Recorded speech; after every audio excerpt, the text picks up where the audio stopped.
से ही करते हुए जेपीसी जांच की मांग कर रहा है विपक्ष। उसका कहना है कि सरकार की दलीलों में बिल्कुल भी दम नहीं है, इसकी जांच हो तभी दूध का दूध और पानी का पानी होगा।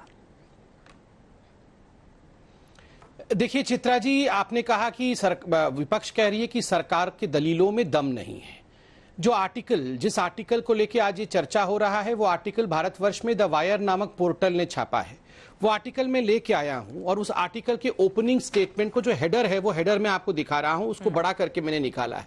ये हेडर क्या कहती है? Pegasus project, how phones of journalists, ministers, activists may have been used to spy on them. May, आप देख सकते हैं may शब्द लिखा हुआ है, हेडर में ही may लिखा हुआ है। और जो कंक्लूजन है उसका अर्थ क्या है वो भी मैं लेके आया हूं, बड़े से निकाल के लाया हूं, मैं पढ़ देता हूं।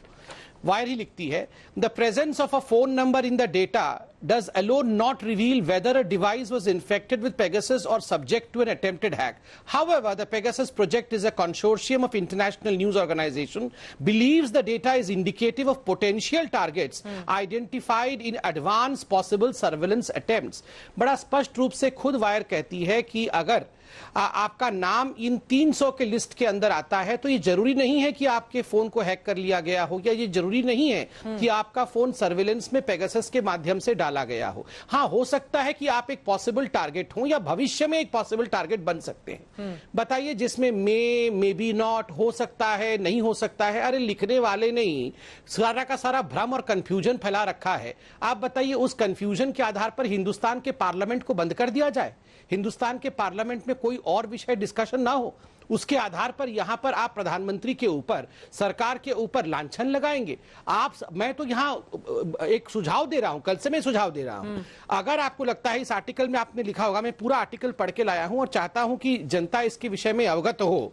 इसमें लिखा हुआ एक लाइन में पढ़ता हूं, without subjecting a phone to its technical analysis, it is not possible to conclusively state whether it is witnessed an attack attempt or was successfully compromised.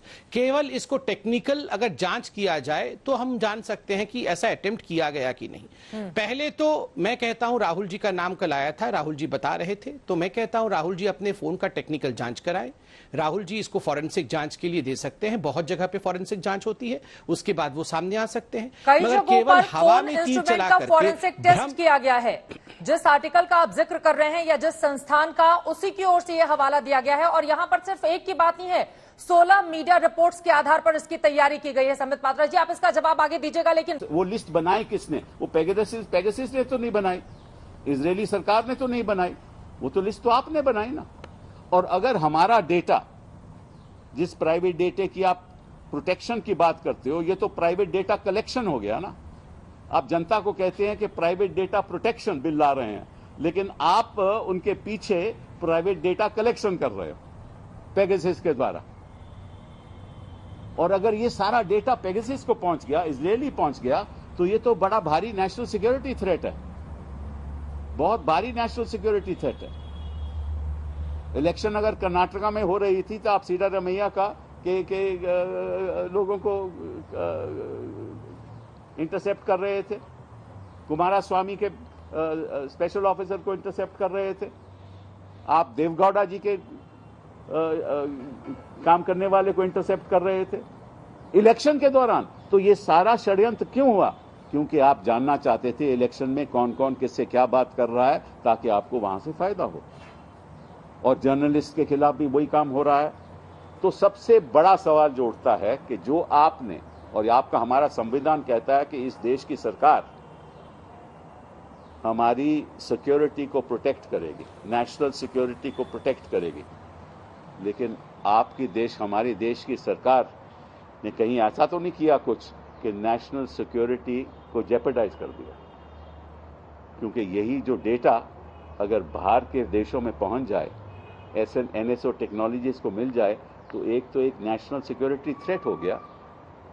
और हो सकता है कि ये अभी तो ये एक ही लिस्ट आई है, हो सकता है आने वाले दिनों में बाकी लोगों को भी इंटरसेप्ट किया हो, इस बात की अभी जानकारी तो हमें है नहीं। तो पहली बात तो ये है कि this is a national security threat for having leaked this data through an agency to an agency which has nothing to do with India, when the constitution requires this government to protect that data. That's a very serious matter. And if अगर आपने किसी मंत्री के mobile phone में malware डाल के intercept किया है, that is a violation of the official secrets act.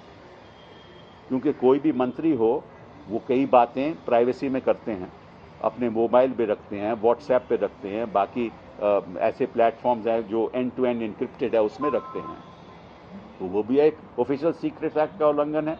एक नेशनल सिक्योरिटी थ्रेट हो गया, एक ऑफिशियल सीक्रेट्स एक्ट का उल्लंघन है, एक आईटी एक्ट का उल्लंघन है, इंफॉर्मेशन टेक्नोलॉजी एक्ट का उल्लंघन है। और फिर अगर आप किसी महिला के ऊपर कर रहे हो तो वो उसको 354 DIPC का उल्लंघन है, that will be called stalking. तो राइट टू प्रिवेसी का उल्लंघन है। तो इसमें कई कानून शामिल है जिसका उल्लंघन हुआ। तो सवाल ये उठता है कि अब क्या किया जाए। सवाल यह है कि अब क्या किया जाए। संबित पात्रा जी, सीधे आपका ही रुख करते हुए, राष्ट्रीय सुरक्षा का उल्लंघन, खतरा करार दिया है उन्होंने जिस तरह का काम सरकार ने करवाया है। मैं रागनी जी, एक मिनट, आप ही के नेता बोल रहे थे, उस पर मैं एक टिप्पणी उनकी ले लेती हूं, फिर फौरन आपके पास आऊंगी। संबित पात्रा जी, आपने सुना पूर्व संचार मंत्री कपिल सिब्बल को, जवाब दीजिए इस पर जल्दी से। देखिए, कपिल सिब्बल जी खुद ही भ्रम फैला रहे हैं। आज कहां देवेगौड़ा जी का नाम आया हुआ है? आप बताइए, इस लिस्ट में कहीं देवेगौड़ा जी का नाम आया हुआ है? कहीं कुमार स्वामी जी का नाम आया हुआ है? कहीं सिद्धरमैया जी का नाम आया हुआ है? अभी प्रेस कॉन्फ्रेंस में कपिल सिब्बल जी ने कहा कुमार स्वामी जी, सिद्धरमैया जी और देवेगौड़ा जी का फोन टेप कर लिया गया। कहां पर इस लिस्ट में है बताइए? लिस्ट में कुछ और नाम बता रहे हैं, कपिल सिब्बल जी कुछ और नाम बता रहे हैं, बोल रहे हैं इसी के माध्यम से इलेक्शन जीता जा रहा है। मैं आपको बताता हूं, ये डेटा का गड़बड़ी नहीं है, ये बेटा का गड़बड़ी है। बेटा का, बेटा से ना हो पा रहा है तो कभी बोलते हैं ईवीएम खराब हो गया, कभी बोलते हैं डेटा खराब हो गया। बेटा ठीक हो जाएगा तो पार्टी ठीक हो जाएगी। गड़बड़ डेटा नहीं, गड़बड़ बेटा है, ये कपिल सिब्बल जी को बता दीजिए।